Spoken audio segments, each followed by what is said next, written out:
तो good evening dear बच्चा लोगों, क्या हाल चाल। मेरा नाम अनुपम सिंह है और मैं आप सभी का स्वागत करता हूं हमारे इस पैरिस यूट्यूब चैनल पे। So for the very first time हम लोग अपने इस चैनल पे क्लास 9th 10th 11th और 12th के फिजिक्स केमिस्ट्री और मैथ्स के पूरे एकेडमिक वीडियोस आपको प्रोवाइड करने जा रहे हैं। नाउ वी हैव डिसाइडेड कि हम लोग अब से लेकर लास्ट तक आपका कंप्लीट क्लास 9 10th 11th और 12th का physics chemistry math even English का पूरा एकेडमिक सिलेबस हम अपने इस चैनल पे फ्री ऑफ कॉस्ट प्रोवाइड करेंगे। सो आज बारी है क्लास 9th के एक टॉपिक की, और वो भी मैथमेटिक्स की, जिसका नाम है पॉलिनोमियल। सो बिना देरी के लेट्स से स्टार्ट। चलो स्टार्ट करते हैं क्लास 9th का एक बड़ा ही इंटरेस्टिंग टॉपिक मैथमेटिक्स का, और बोले तो बड़ा ही प्यारा टॉपिक, जिसका नाम है पॉलिनोमियल। एक्चुअली मैं भी एक स्कूल में टीचर ही हूँ, और मैं देखता हूँ कि कई सारे बच्चे हैं जो मैथमेटिक्स के इस पर्टिकुलर चैप्टर में काफ़ी सारी प्रॉब्लम्स फेस करते हैं। एक्चुअली में इस चैप्टर में एंटर करने से पहले और इस चैप्टर में न्यूमेरिकल्स करने से पहले आपको कुछ ना कुछ थ्योरी पोर्शन इस चैप्टर का समझना पड़ेगा। सो एक्चुअली में है ये चैप्टर बहुत ज़्यादा प्यारा, बट टीचर्स की जो अप्रोच रहती है बच्चों को समझाने की, वो मुझे लगता है कहीं ना कहीं सही नहीं रहती है। सो इस चैप्टर के न्यूमेरिकल्स को करने से पहले आप पहले एक काम कर लो कि इस चैप्टर का बेसिक कॉन्सेप्ट जितना है उसको समझ लीजिए, क्योंकि मैथमेटिक्स सिर्फ और सिर्फ न्यूमेरिकल्स या प्रॉब्लम्स पर बेस नहीं होती है। हर क्वेश्चन को करने से पहले उसके पीछे का कुछ ना कुछ कॉन्सेप्ट होता है, मैथमेटिकल कॉन्सेप्ट होता है, जिसको समझना आपको बहुत ज़्यादा ज़रूरी होता है। हम छोटा सा एक कॉन्सेप्ट बनाएंगे इस चैप्टर को समझने के लिए, क्योंकि जो बच्चे क्लास 11th में होते हैं उनकी अंडरस्टैंडिंग इतनी हो चुकी होती है कि वो इस चैप्टर के मेन टॉपिक्स को और मेन टर्म्स को बड़े आसानी से समझ लेते हैं। बट जब तक आप लोग क्लास 9th में अभी आए हो, जो पहली बार आप क्लास 9th में आए हो और ये चैप्टर आपको पहली बार देखने और सुनने को मिला है, सो इसको समझने से पहले हम एक दो चीज़ें और समझेंगे।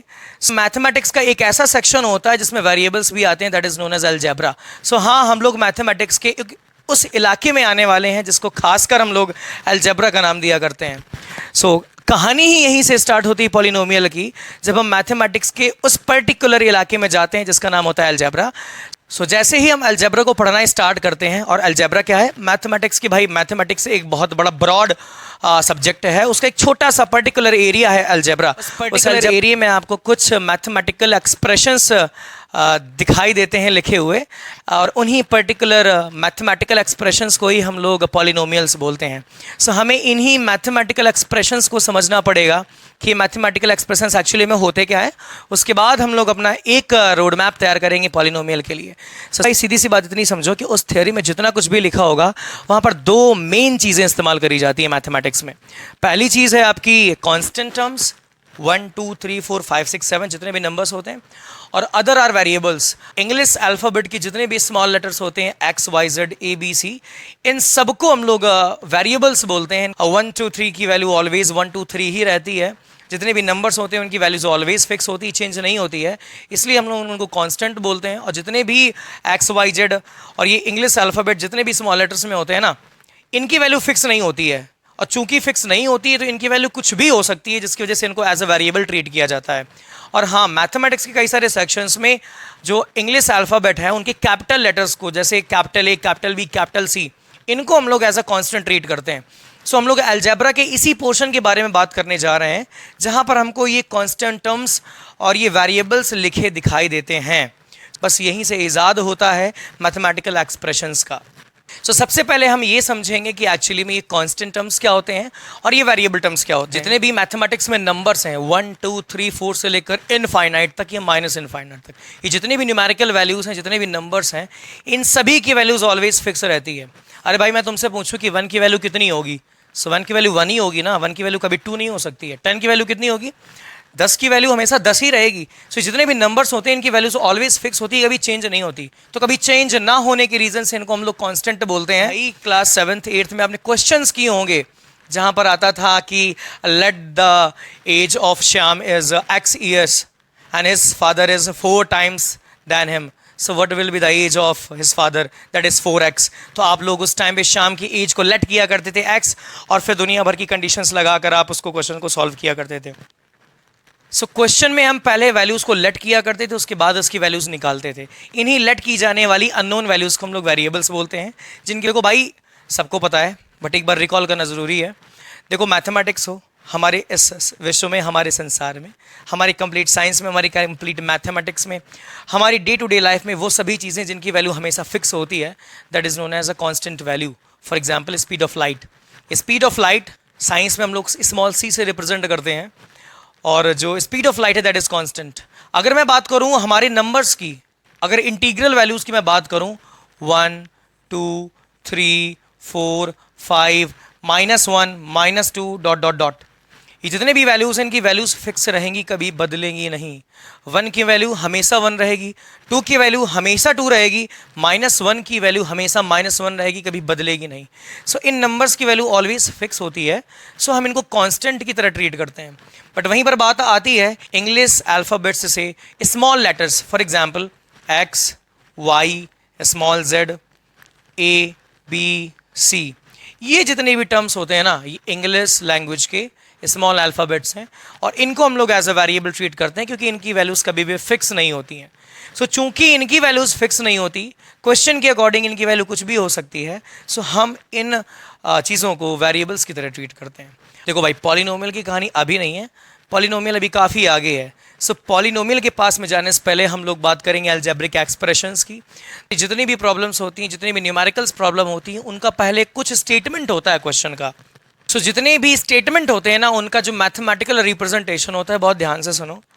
हमारे न्यूमेरिकल्स के जितने भी स्टेटमेंट्स होते हैं, उन सभी स्टेटमेंट का एक मैथमेटिकल जो रिप्रेजेंटेशन होता है, हमारे क्वेश्चंस का, हमारी प्रॉब्लम्स का जो स्टेटमेंट होता है, उस स्टेटमेंट का जो मैथमेटिकल रिप्रेजेंटेशन होता है, उस मैथमेटिकल रिप्रेजेंटेशन को हम लोग अलजेब्रिक एक्सप्रेशन कहते हैं. अलजेब्रिक शब्द लगाने का एक मतलब है, क्योंकि उसमें अलजेब्रा के दो बहुत ही इंपॉर्टेंट टर्म्स, जिसमें पहला कांस्टेंट और दूसरा वेरिएबल लिखता है ना, जिन भी मैथमेटिकल स्टेटमेंट्स में कांस्टेंट वेरिएबल्स टर्म्स का यूज हुआ होगा, उन सभी मैथमेटिकल स्टेटमेंट्स को हम लोग अलजेब्रिक एक्सप्रेशन बोलेंगे. I have a constant that is 5.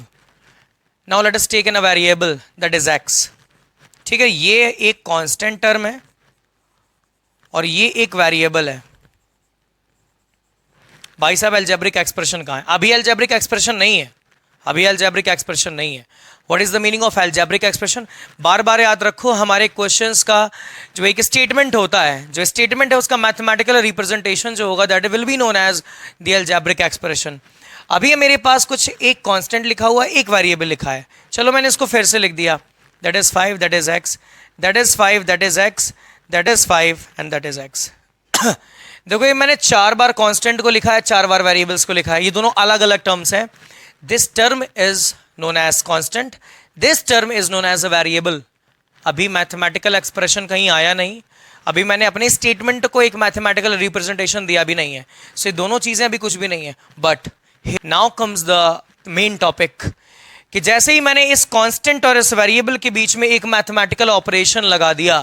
What is mathematical operation? भाई साहब, क्लास 9, 10th, 11th को तो खैर नहीं, पर क्लास 10th तक के लेवल में आपको 4 मैथमेटिकल ऑपरेशंस आते हैं भैया. जोड़ना, घटाना, भाग देना और गुणा करना, मतलब मल्टीप्लिकेशन, एडिशन, सब्ट्रैक्शन और डिवीजन. इन प्रोसेसेस को हम लोग मैथमेटिकल ऑपरेशन बोलते हैं. और जो मेरा, अगर मैं यहाँ पर अगर कांस्टेंट और वेरिएबल के बीच में मैं किसी एक मैथमेटिकल ऑपरेटर को लगा देता हूँ, फॉर एग्जांपल प्लस, यहाँ माइनस, यहाँ मल्टीप्लिकेशन और यहाँ डिवीजन. तो देखो भाई, पहले ये जो 5 था ना, ये 5 was totally independent from x. 5 x से पूरी तरीके से इंडिपेंडेंट था. 5 अपने आप में एक कांस्टेंट टर्म था, x अपने आप में एक वेरिएबल टर्म था. पर जैसे ही मैंने उसके बीच में एक मैथमेटिकल ऑपरेटर लगा दिया, इसको क्या बोलेंगे? इसको बोलेंगे मैथमेटिकल ऑपरेटर. और जैसे ही मैंने इसके बीच में एक मैथमेटिकल ऑपरेटर लगा दिया, ये कंप्लीट चीज बाबूजी अभी अकेले नहीं रही, अभी एक चीज बन गई, दैट इज 5 + x. ये जो मैथमेटिकल ऑपरेटर लग गया ना, प्लस मैथमेटिकल ऑपरेटर ने इन दोनों को जोड़ने का काम किया है. Still the value of x is unknown, but ये जो मैथमेटिकल ऑपरेटर है, ये 5 और x को जोड़ रहा है. नाउ दिस कंप्लीट एक्सप्रेशन, देखो इस एक्सप्रेशन की एक खासियत है. पहली बात तो हमने इसको रिप्रेजेंट किया, हमने एक्सप्रेशन एक्सप्रेस किया है, तो दिस इज एन एक्सप्रेशन. और इस एक्सप्रेशन की एक खासियत है कि इस एक्सप्रेशन में कांस्टेंट और वेरिएबल के बीच में कनेक्शन है. The connection is this plus. Plus is a mathematical operator जो किन्हीं भी दो वैल्यूज को ऐड करने का काम करता है। मतलब now here 5 and x means constant and variable are connected to each other। बस इस चीज को हम लोग मैथमेटिक्स में हम लोग अलजेब्रिक एक्सप्रेशंस बोलने लगते हैं। अभी और समझो ध्यान से, यहाँ पर मैंने 5 अपने आप में इंडिपेंडेंट था, यहाँ पर x अपने आप पे इंडिपेंडेंट था, बट जैसे ही मैंने इनके बीच में एक मैथमेटिकल ऑपरेटर लगा दिया, सो ये कंप्लीट एक एक्सप्रेशन बन गया जिसको हम लोग बोल रहे हैं 5 माइनस एक्स। अब इसमें x और 5 अलग अलग नहीं है, इट टुगेदर है, और ये जुड़े किसकी मदद से? माइनस सिंबल की वजह से। और इस कंप्लीट चीज को हम लोग मैथमेटिकल एक्सप्रेशन बोलते हैं। मैथमेटिकल एक्सप्रेशन में हमने अलजेब्रा के दो इंपॉर्टेंट टर्म्स जिसको हम लोग कांस्टेंट और वेरिएबल्स बोलते हैं उनका इस्तेमाल किया है। That's why this is known as the algebraic expression. ठीक है ना? यहां पर मैंने 5 और x के बीच में भी मल्टीप्लिकेशन लगा दिया। अब ये दोनों अलग नहीं रहे, ये दोनों एक हो गए, तो दिस बिकम्स 5x। और ये 5x में 5 और x के बीच में एक रिलेशन है, the relation is of multiplication. ये भी अलग नहीं है, this is also mathematical representation, मतलब अलजेब्रिक एक्सप्रेशन। और here comes the 5 upon x, और ये भी एक मैथमेटिकल रिप्रेजेंटेशन है जिसको हम लोग अलजेब्रिक एक्सप्रेशन बोलेंगे। सो अलजेब्रिक एक्सप्रेशन की मेन कहानी भाई साहब वहां से आती है जब हम लोग अलजेब्रा के दो मेन टर्म्स कांस्टेंट और वेरिएबल्स को आपस में कनेक्ट कर देते हैं किसी ना किसी मैथमेटिकल ऑपरेटर की मदद से। जब तक ये कांस्टेंट टर्म अलग लिखा हुआ है कोई दिक्कत नहीं, जब तक ये वेरिएबल अलग लिखा हुआ है उसे हम लोग एज अ वेरिएबल ट्रीट करेंगे, जब तक ये कांस्टेंट टर्म अलग लिखा हुआ है तब तक हम उसे कांस्टेंट की तरह ट्रीट करेंगे। बट जैसे ही मैंने इस कांस्टेंट और इस वेरिएबल को आपस में कनेक्ट कर दिया with the help of any mathematical operator, से कंप्लीट चीज है एक्सप्रेशन बन जाती है। न इसके अंदर प्रॉपर कांस्टेंट वाली प्रॉपर्टीज रह जाती है, ना इसके अंदर प्रॉपर वेरिएबल वाली प्रॉपर्टीज रह जाती है। Now this expression, this mathematical representation is known as the algebraic expression. Algebraic expression से आगे बढ़कर हम लोगों को पॉलिनोमियल तक जाना है। कुछ बच्चे लोगों, अब हम इसे और अच्छे से समझने की कोशिश करते हैं। देखो मेरे सामने क्वेश्चन लिखा हुआ है, द क्वेश्चन इज कि Parth has m marbles, Parth के पास m मार्बल्स हैं। Izan has 5 more than 3 times the number of marbles Parth has. Which of these expressions denotes the total number of marbles that Parth and Izan together? मैंने यहाँ पर options नहीं दिए हैं, but इस क्वेश्चन की मदद से मैं आपको बताना चाहूँगा कि अलजेब्रिक एक्सप्रेशन हम लोग बनाएंगे कैसे। देखो भाई, किसी आदमी ने ये आकर तुमसे सवाल पूछा कि पार्थ के पास m मार्बल्स हैं और एक बच्चा है जिसका नाम है इजान, और इजान के पास जो नंबर ऑफ मार्बल्स हैं वो पार्थ के पास नंबर ऑफ मार्बल्स के 3 टाइम्स से 5 ज़्यादा हैं। इस एक्सप्रेशन को, ये जो स्टेटमेंट लिखा है ना आपका, ये जो वर्बल स्टेटमेंट लिखा हुआ है एक्चुअली में ये क्वेश्चन मैथमेटिक्स का ही है, बट ये जो वर्बल स्टेटमेंट इंग्लिश का लिखा हुआ है ना, इसे मैथमेटिक्स में आप किस तरीके से रिप्रेजेंट करोगे। मतलब अब ज़रूरत है इस क्वेश्चन को एक मैथमेटिकल फॉर्म देने की। अब जैसे ही इस पूरे सवाल का रूप आप चेंज करोगे मैथमेटिक्स में, सो मैथमेटिक्स में जाते ही सवाल अपनी शक्ल बदल लेगा। क्वेश्चन का मैथमेटिकल रिप्रेजेंटेशन हम लोग कैसे करेंगे? देखो बहुत आसान है, क्लास 8th के लेवल की ये मैथमेटिक्स होती है कि Parth has m number of marbles. इसके पास नंबर ऑफ मार्बल्स कितने हैं? m। सो ऐसे लिख लेते हैं कि पार्थ के पास जो नंबर ऑफ मार्बल्स हैं वो है m। ठीक, let the number of marbles that Parth have that is equals to m। अच्छा, इजान के पास कितना है? सो इजान के पास जो नंबर ऑफ मार्बल्स हैं वो इस कंडीशन के according, so number of marbles जो इजान के पास आ जाएंगे वो कितने आ जाएंगे? Izaan has 5 more than 3 times the number of, मतलब जितने मार्बल्स पार्थ के पास हैं उन नंबर ऑफ मार्बल्स के 3 टाइम्स से 5 ज़्यादा, मतलब 3m + 5। सो जो पार्थ के पास मार्बल्स हैं that is m, then number of marbles जो इजान के पास होंगे वो हो जाएंगे 3m + 5। बहुत ध्यान से सुनो भाई इस पूरी चीज़ को। ऑफ मार्बल्स जो पार्थ के पास थे दैट इज m, और जो नंबर ऑफ मार्बल्स इजान के पास होंगे दैट इज 3m + 5। मैंने इस कंप्लीट वर्बल स्टेटमेंट को एक मैथमेटिकल फॉर्म दे दिया। अब ये मैथमेटिकल फॉर्म, ये जो लिखा हुआ है ना बाबूजी, this is known as the algebraic expression. ये एक ऐसा एक्सप्रेशन है, देखो यहाँ पर जो m है एज अ वेरिएबल ट्रीट कर रहा है, m की वैल्यू अननोन है। सवाल में ये नहीं दिया गया कि what is the exact value of m, Parth के पास कितने मार्बल्स हैं, ये चीज, this representation, this mathematical representation is known as the algebraic expression. Finally हम लोग अपनी कहानी को कंक्लूड करते हैं और लास्ट में समझते हैं, फाइनली समझते हैं कि अलजेब्रिक एक्सप्रेशन होता क्या है। N algebraic expression is an expression which is made up of variables, जो वेरिएबल्स से मिलकर बना होता है, एंड कांस्टेंट। देखो भाई, उस अलजेब्रिक एक्सप्रेशन में वेरिएबल होगा, एक कांस्टेंट होगा, अलोंग विद अलजेब्रिक ऑपरेशंस। हाँ देखो, मैंने अलजेब्रिक ऑपरेशंस का यूज किया था, एडिशन, सब्सट्रैक्शन। अरे भाई, थोड़ा सा एडिशन का मॉडिफाइड फॉर्म ही मल्टीप्लिकेशन होता है, और सब्सट्रैक्शन का जो मॉडिफाइड फॉर्म होता है दैट इज द डिवीजन। तो दोनों चीज़ों की बात तो हो गई कि अगर आपको कहीं पर लिखा दिखाई दे जाता है एक ऐसा मैथमेटिकल एक्सप्रेशन जिसमें वेरिएबल्स और कांस्टेंट का यूज़ किया गया है, उसको हम लोग अलजेब्रिक एक्सप्रेशन बोलेंगे। और याद रखें, उस मैथमेटिकल रिप्रेजेंटेशन में कांस्टेंट और वेरिएबल के बीच में एक रिलेशन, मतलब एक मैथमेटिकल ऑपरेशन ज़रूर होगा। ठीक है, देखो बहुत अच्छे से यहाँ पर एक डेफिनेशन और लिखी है कि algebraic expressions are the mathematical statements. ये मैथमेटिकल स्टेटमेंट्स होते हैं that we get when operations such as addition, subtraction, multiplication, division are operated upon variable and constant. बहुत प्यारी सी डेफिनेशन है भाई साहब ये, मतलब इस डेफिनेशन ने पूरी कहानी खत्म कर दी कि जब भी किसी कांस्टेंट और किसी वेरिएबल के बीच में कुछ नहीं होता, सो ये constant as a constant treat किया जाता है, ये variable as a variable treat किया जाता है। बट जब इनके बीच में कोई भी मैथमेटिकल ऑपरेटर लगा देते हैं ना, सो ये दोनों टर्म्स आपस में एक दूसरे पर डिपेंडेंट हो जाते हैं, और now this complete expression becomes the mathematical expression that is known as the algebraic expression. For example 5 into x, this becomes 5x. Now 5x is known as the algebraic expression. 5 minus x अच्छा देखो 2x square, भाई 2x square इसको क्या लिखोगे चाचा, 2 into x square. देखो ये 2 है एक constant, x to the power 2 एक वेरिएबल, कांस्टेंट और वेरिएबल के बीच में एक मैथमेटिकल ऑपरेटर है। अरे भाई x स्क्वायर अपॉन 2, ये x स्क्वायर वेरिएबल है, 2 is treated as a constant. मैं यहां पर लिख दूं 2x square plus 3x plus 5।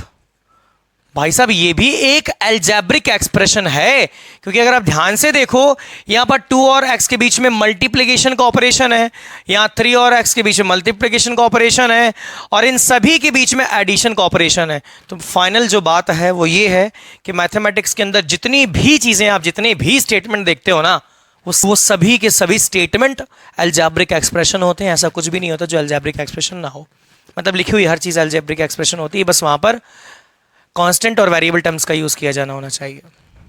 सो आइए देखते हैं एनसीईआरटी बुक के एग्जांपल्स को। एनसीईआरटी बुक का ही पीडीएफ मैंने ओपन किया हुआ है पॉलिनोमियल चैप्टर का। आप इसमें देख सकते हो जैसे ये 4x + 2 लिखा हुआ है, 3u स्क्वायर माइनस 3/2u की power 4 plus 4u square plus u minus 8। ये जितनी भी सारी चीज़ें लिखी हुई हैं बच्चा लोगों, ये सभी अपने आप में अलजेब्रिक एक्सप्रेशंस हैं।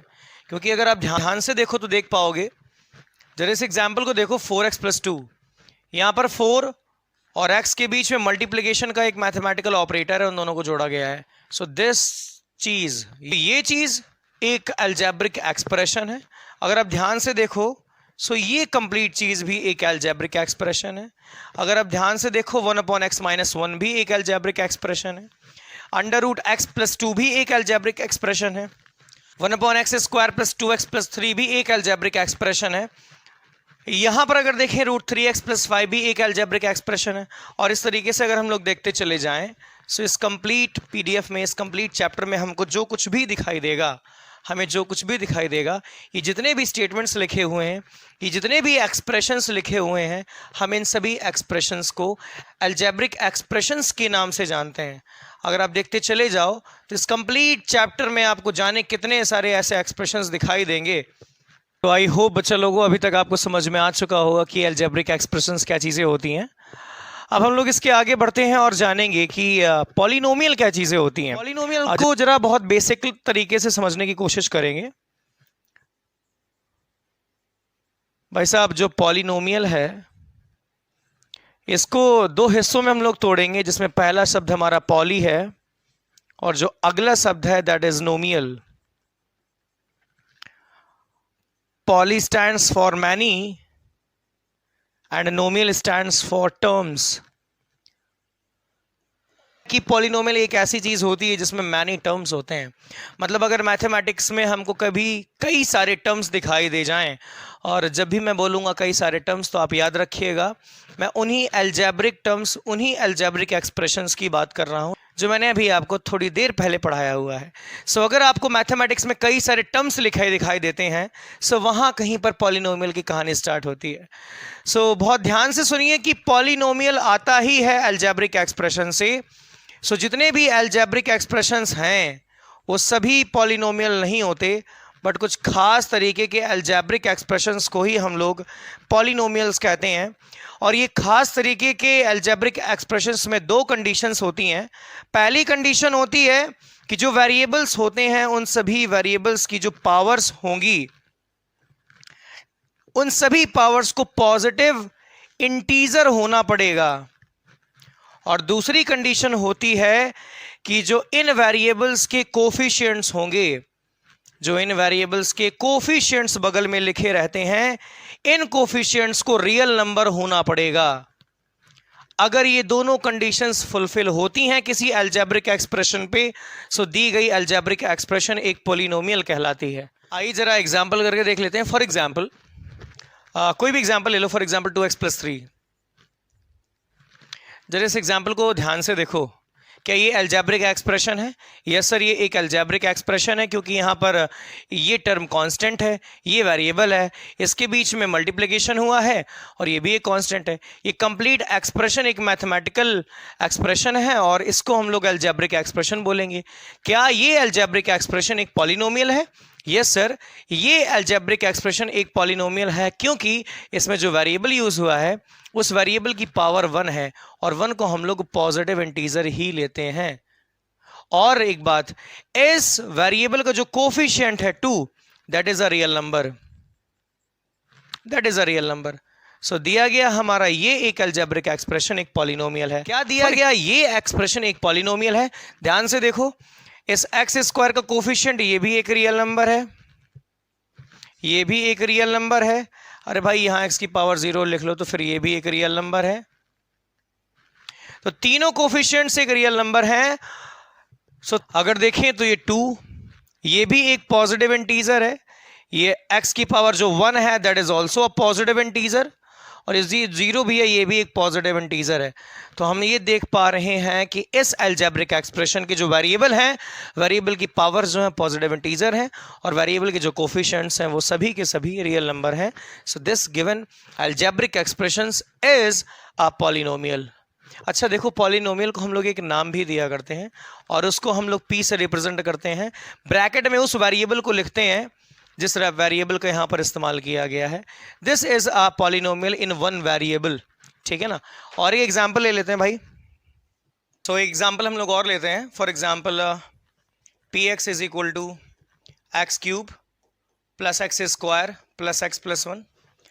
बहुत ध्यान से देखिए इस क्वेश्चन को।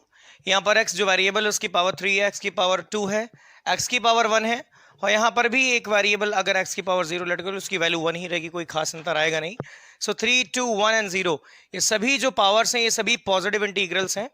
और जो इनके कोफिशिएंट्स अगर ध्यान से देखो तो यहाँ से 1 है, यहाँ भी 1 है, यहाँ भी 1 है और ये 1 है। ये चारों के चारों कोफिशिएंट्स रियल नंबर्स होते हैं।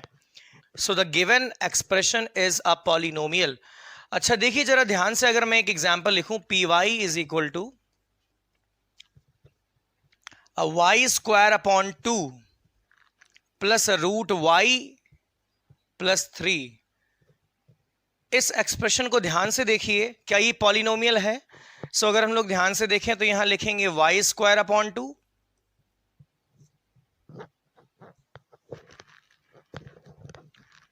और इस रूट वाई को लिख सकते हैं वाई की पावर 1/2 प्लस 3।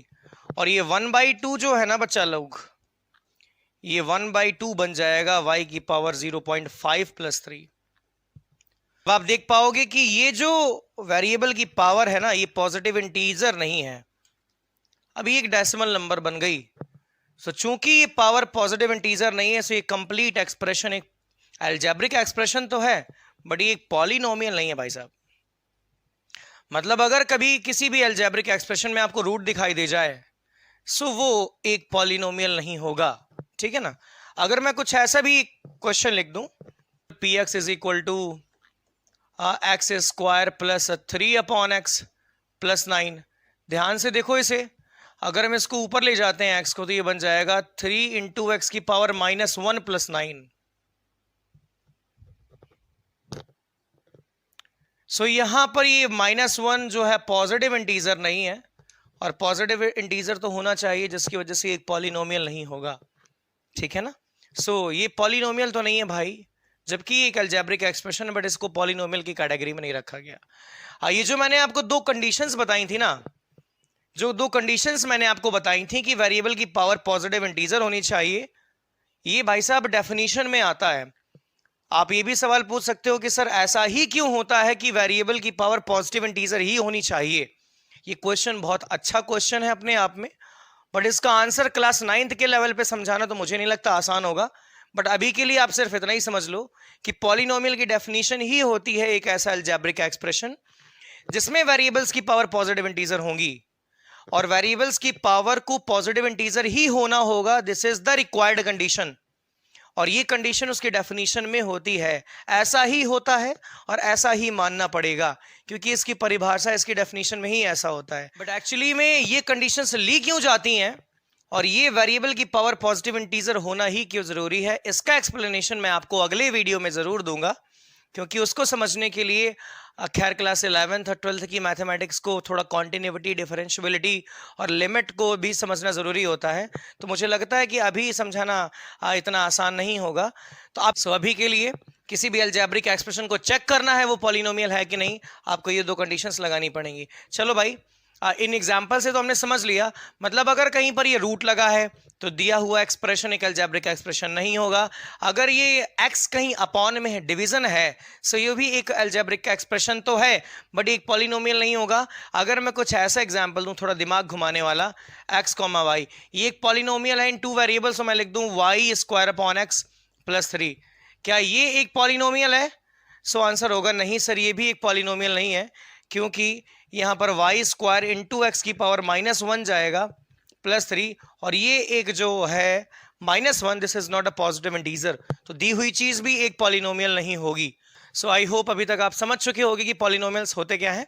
इसके आगे की कहानी हम लोग अगले वीडियो में कंटिन्यू करेंगे।